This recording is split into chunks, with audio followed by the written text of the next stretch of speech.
ਕੀ ਵਜ੍ਹਾ ਬਣੀ ਸਰ ਮੁਸਲਿਮ ਲੀਗ ਨੂਨ ਤੇ ਕਲੀਨ ਸਵੀਪ ਕਰ ਗਈ? ਤੁਸੀਂ ਕਹਿੰਦੇ ਹੋ ਸਰ ਤੁਹਾਡੀ ਬੜੀ ਮਕਬੂਲੀਅਤ ਹੈ। ਇਸ ਇਤਬਾਰ ਨਾਲ ਤੇ ਬਿਲਕੁਲ ਹੀ ਕਲੀਨ ਸਵੀਪ ਹੈ ਜੀ, ਨੋ ਡਾਊਟ।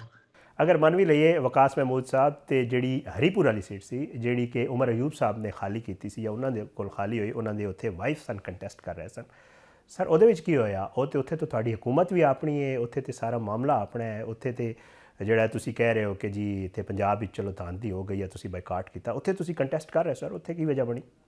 ਨਹੀਂ, ਉੱਥੇ ਜੀ ਇਲੈਕਸ਼ਨ ਤੇ ਪੀਟੀਆਈ ਜਿੱਤੀ ਹੈ। ਉੱਥੇ ਇਲੈਕਸ਼ਨ ਪੀਟੀਆਈ 28,000 ਵੋਟਾਂ ਤੋਂ ਜਿੱਤੀ ਹੈ। ਮਗਰ ਜਿਵੇਂ ਜਿਵੇਂ ਰਿਜ਼ਲਟ ਆ ਰਹੇ ਸਨ ਔਰ ਉਹ ਬਾਅਦ ਚੋਂ ਫਾਰਮ 45 ਜਿਹੜੇ ਨੇ ਉਹ ਬਦਲੇ ਗਏ ਨੇ। ਉਹ ਤੇ ਬੜੀ ਸਾਫ਼ ਜੀ ਗੱਲ ਹੈ, ਉਹ ਸਾਡੇ ਕੋਲ ਫਾਰਮ 45 ਨੇ, ਲੇਕਿਨ ਪ੍ਰੋਬਲਮ ਇਸ ਮੁਲਕ 'ਚ ਇਹ ਵੇ ਕਿ ਉਹ ਕਹਿ ਦਿੱਤਾ ਜਾਂਦਾ ਜੀ ਕਿ ਤੁਸੀਂ ਟ੍ਰਿਬਿਊਨਲ ਚਲੇ ਜਾਓ, ਤੁਸੀਂ ਅਦਾਲਤ ਚਲੇ ਜਾਓ, ਤੇ ਟ੍ਰਿਬਿਊਨਲ ਦੇ ਫੈਸਲੇ ਤੇ ਇੱਥੇ ਅਗਲੇ ਇਲੈਕਸ਼ਨ ਦੇ ਆਉਣ ਤੱਕ ਨਹੀਂ ਹੁੰਦੇ। ਉਹ ਜਿਹਨੂੰ ਰਿਜ਼ਲਟ ਮਿਲ ਗਿਆ ਉਹਦਾ ਨੋਟੀਫਿਕੇਸ਼ਨ ਹੋ ਜਾਏਗਾ, ਜਿਹਨੂੰ ਨਹੀਂ ਮਿਲਿਆ ਉਹ ਅਦਾਲਤਾਂ ਦੇ ਧੱਕੇ ਖਾਂਦਾ ਰਹੇਗਾ। ਇਮਰਾਨ ਖਾਨ ਦਾ ਦੇਖੋ ਇਤਨਾ ਖੌਫ ਹੈ ਕਿ ਜੁਮੇ ਨੂੰ ਸਾਡੀ ਇੱਕ ਇhtਜਾਜ ਦੀ ਕਾਲ ਸੀ, ਔਰ ਹਕੀਕਤ ਇਹ ਹੈ ਕਿ ਉਹਦੇ ਵਿੱਚ ਉਹ ਇੱਕ ਟੋਕਨ ਕਾਲ ਸੀ ਕਿ ਆਪਣੇ ਆਪਣੇ ਇਲਾਕੇ 'ਚ ਤੁਸੀਂ ਜਮ੍ਹਾਂ ਹੋ ਕੇ ਤੇ ਆਪਣਾ ਇhtਜਾਜ ਰਿਕਾਰਡ ਕਰਨਾ ਪੁਰਅਮਨ, ਕਿਤੇ 100 ਬੰਦਾ, 50 ਬੰਦਾ, 200 ਬੰਦਾ, ਜੋ ਵੀ। ਉਹਦੇ ਵਾਸਤੇ ਇਹਨਾਂ ਨੇ ਕ੍ਰੈਕਡਾਊਨ ਸ਼ੁਰੂ ਕਰ ਦਿੱਤਾ, ਬੰਦੇ ਫੜ ਲੈ। ਇਸ ਇਲੈਕਸ਼ਨ ਵਾਸਤੇ ਹੁਣ ਲਾਹੌਰ ਇਲੈਕਸ਼ਨ ਹੁੰਦਾ ਪਿਆ ਤੇ ਸ਼ੇਖਪੁਰੇ ਬੰਦੇ ਚੁੱਕ ਲੈ ਨੇ, ਤੇ ਉਹ ਇਹ ਸਾਰਾ ਕੁਝ ਕੌਮ ਦੇ ਸਾਹਮਣੇ ਵੇ। ਮੇਰੀ ਇੱਕ ਅਜ਼ੀਜ਼ਾ ਨੇ, ਉਹਨਾਂ ਦੀ ਡਿਊਟੀ ਲੱਗੀ ਸੀ ਇਸ ਇਲੈਕਸ਼ਨ ਤੇ, ਉਹਨਾਂ ਦੇ ਉਸ ਪੋਲਿੰਗ ਸਟੇਸ਼ਨ ਚੋਂ 360 ਵੋਟ ਲਿਖੇ ਨਿਕਲੇ ਨੂਨ ਲੀਗ ਦੇ ਜੀ। ਇਹ ਫੈਸਲਾਬਾਦ ਦਾ ਵਾਕਿਆ। ਔਰ ਉਹ ਜਦੋਂ ਆਰਓ ਆਫਿਸ ਰਿਜ਼ਲਟ ਲੈ ਕੇ ਗਈਆਂ ਨੇ, ਉਹਨਾਂ ਨੂੰ ਕਿਹਾ ਗਿਆ ਕਿ ਇਹ 360 ਨੂੰ 1360 ਕਰੋ, ਇੱਕ ਅੱਗੇ ਹੋਰ ਲਾਓ। ਉਹ ਆਰਓ ਆਫਿਸ ਗਈ ਨਾ ਜੀ ਆਪਣਾ ਰਿਕਾਰਡ ਲੈ ਫਾਰਮ 45 ਉੱਥੇ ਜਮ੍ਹਾਂ ਕਰਾਉਣ, ਤੇ ਉਹ 360 ਉੱਥੇ ਵੋਟ ਨਾ ਨੂਨ ਲੀਗ ਵਾਲੇ ਦੇ ਉਸ ਪੋਲਿੰਗ ਸਟੇਸ਼ਨ ਤੇ। ਇਹ ਫੈਸਲਾਬਾਦ ਦਾ ਵਾਕਿਆ। ਤੇ ਉਹਨੂੰ ਕਿਹਾ ਗਿਆ ਉੱਥੇ ਕਿ ਇਹਨੂੰ 1360 ਕਰੋ। ਉਹਨੇ ਕਿਹਾ ਜੀ ਮੈਂ ਕਿਵੇਂ 1360 ਕਰਾਂ, ਮੈਂ ਤੇ ਫਾਰਮ 45 ਸਾਰੇ ਏਜੰਟਾਂ ਨੂੰ ਦੇ ਆਈ ਹਾਂ।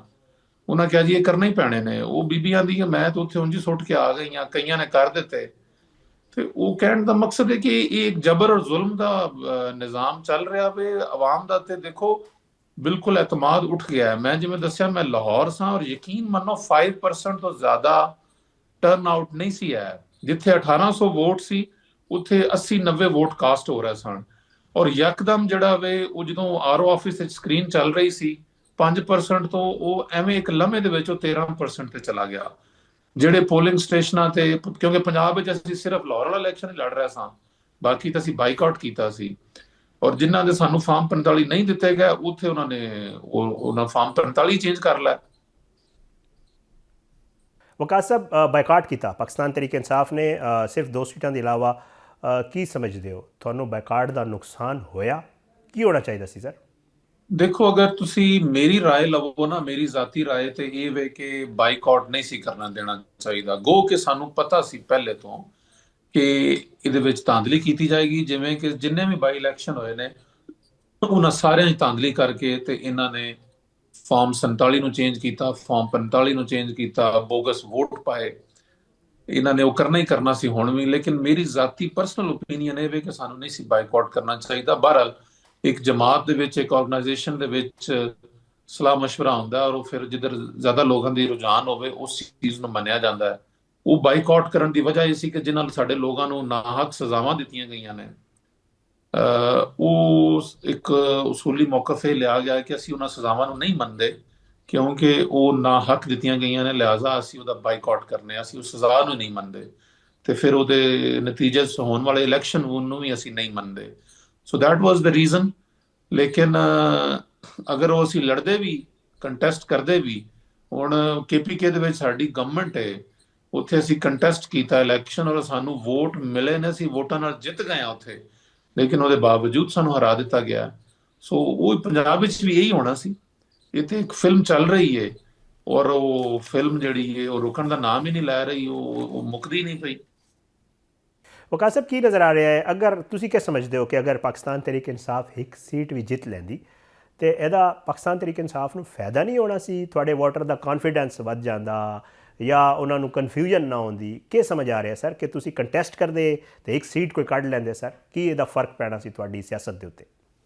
ਸਾਡਾ ਜਿਹੜਾ ਵੋਟਰ ਹੈ ਨਾ ਜੀ, ਤੁਸੀਂ ਯਕੀਨ ਮੰਨੋ, ਮੈਂ ਕਹਿੰਦਾ ਕਿ ਤੁਸੀਂ ਮਾਈਕ ਫੜ ਲਓ ਨਾ ਤੇ ਮੇਰੇ ਕੋਈ ਕਿਸੇ ਨੂਨ ਲੀਗ ਦਾ ਵੀ ਐਮਪੀ ਐਮਐਲਏ ਨੂੰ ਲੈ ਲਓ, ਮੈਨੂੰ ਵੀ ਲੈ ਲਓ, ਕਿਸੇ ਬਾਜ਼ਾਰ 'ਚ ਚਲੇ ਜਾਂਦੇ ਆ, ਕਿਸੇ ਪਿੰਡ ਜਾ ਕੇ ਚਲੇ ਜਾਂਦੇ ਆ, ਤੇ ਪਬਲਿਕ ਤੇ ਇਮਰਾਨ ਖਾਨ ਦੇ ਨਾਲ ਹੈ ਜੀ। ਅਸੀਂ ਪਿੰਡਾਂ ਦੇ ਬੰਦੇ ਆ, ਹਲਕੇ ਦੇ ਬੰਦੇ ਆ, ਲੋਕਾਂ ਨੂੰ ਮਿਲਣੇ ਆ, ਗਮੀ ਖੁਸ਼ੀ ਅਟੈਂਡ ਕਰਨੇ ਆ। ਪਾਕਿਸਤਾਨ ਦੀ 90% ਹੁਣ ਵੋਟ ਇਮਰਾਨ ਖਾਨ ਦਾ ਹੈ, ਲੇਕਿਨ ਅੱਗੋਂ ਉਹ ਵੋਟ ਨਿਕਲ ਕਿਸੇ ਹੋਰ ਪਾਸੇ ਜਾਂਦਾ ਜੀ। ਉਹ ਜਿਹੜਾ ਜ਼ਬਰ ਔਰ ਜ਼ੁਲਮ ਦਾ ਨਿਜ਼ਾਮ ਹੈ, ਅਸੀਂ ਦੱਸ ਰਹੇ ਹਾਂ ਤੁਹਾਨੂੰ, ਤੁਹਾਡੇ ਮੀਡੀਆ ਨੂੰ ਉਹ ਕਵਰ ਨਹੀਂ ਕਰਨ ਦਿੱਤਾ ਜਾਂਦਾ। ਤੁਹਾਡੇ ਮੀਡੀਆ ਦੇ ਲੋਕ ਪੋਲਿੰਗ ਸਟੇਸ਼ਨ ਦੇ ਅੰਦਰ ਨਹੀਂ ਜਾ ਸਕੇ। ਉਹ ਤੇ ਫਰਕ ਨਹੀਂ ਸੀ ਪੈਣਾ, ਅਸੀਂ ਇਲੈਕਸ਼ਨ ਲੜਦੇ ਵੀ ਤੇ ਨਤੀਜਾ ਤੇ ਇਹੀ ਹੋਣਾ ਸੀ। ਮੈਂ ਤਾਂ ਦੱਸ ਰਿਹਾ KPK 'ਚ ਕੀ ਹੋਇਆ, KPK 'ਚ ਹੀ ਨਤੀਜਾ ਨਿਕਲਿਆ ਨਾ ਜੀ, ਤੇ ਪੰਜਾਬ ਵਿੱਚ ਵੀ ਇਹੀ ਨਿਕਲਣਾ ਸੀ।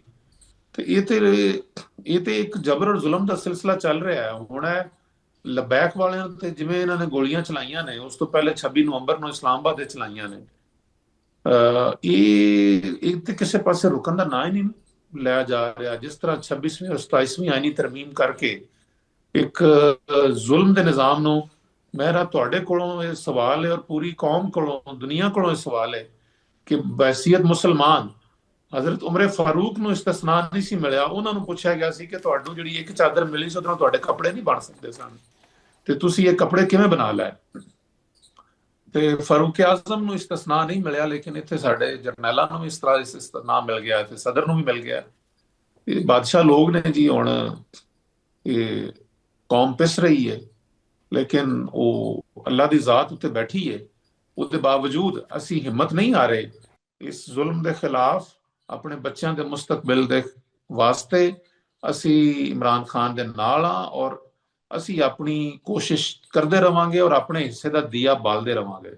ਵਕਾਸ ਸਾਹਿਬ, ਆਖਿਰ ਦੱਸੋ ਕਿ ਕਿੰਨਾ ਇੱਕ ਵੱਡਾ ਧੱਕਾ ਹੈ ਪਾਕਿਸਤਾਨ ਤਹਿਰੀਕ ਇਨਸਾਫ ਵਾਸਤੇ ਜ਼ਿਮਨੀ ਇੰਤਖਾਬਾਤ ਵਿੱਚ ਹਾਰ ਜਾਣਾ, ਤੇ ਉਹਦੇ ਇਲਾਵਾ ਜਿਹੜਾ ਹੈ ਇਸ ਕਿਸਮ ਦਾ ਮਾਮਲਾ ਹੋਣਾ ਕਿ ਜੀ ਕਲੀਨ ਸਵੀਪ ਹੋਣਾ, ਜਿਹਨੂੰ ਕਿ ਬਾਕਾਇਦਾ ਤੌਰ ਤੇ ਕਿਹਾ ਜਾ ਰਿਹਾ ਮੁਸਲਿਮ ਲੀਗ ਨੂਨ ਦੀ ਤਰਫ ਕੋਲ ਕਿ ਜੀ ਅਸੀਂ ਸਾਡੀ ਕਰਕਰਦਗੀ ਦੀ ਵਜ੍ਹਾ ਕੋਲ ਸਾਰਾ ਕੁਝ ਹੋਏ। ਤੇ ਅੱਗੇ ਦਾ ਸਰ ਲਾਹੇਅਮਲ ਹੁਣ ਕੀ ਹੋਏਗਾ ਅਦਾਲਤੀ ਸਤ੍ਹਾ ਤੇ, ਮੈਂ ਅਗਰ ਪੁੱਛਾਂ, ਜਾਂ ਬਾਕੀ ਜਿਹੜੀ ਤੁਸੀਂ ਲੋਕਾਂ ਦੇ ਵਿੱਚ ਕੰਪੇਨ ਕਰਨੀ ਜਾਂ ਕੋਈ ਇਤਜਾਜ ਕਰਨਾ, ਅੱਗੇ ਦਾ ਸਰ ਲਾਹੇਅਮਲ ਕੀ ਹੈ ਸਰ ਪਾਕਿਸਤਾਨ ਤਹਿਰੀਕ ਇਨਸਾਫ ਦਾ? ਦੇਖੋ, ਅਦਾਲਤਾਂ ਮਫਲੂਜ ਕਰ ਦਿੱਤੀਆਂ ਗਈਆਂ 27ਵੀਂ ਆਈਨੀ ਤਰਮੀਮ ਦੇ ਬਾਅਦ, 26ਵੀਂ ਆਈਨੀ ਤਰਮੀਮ ਦੇ ਬਾਅਦ।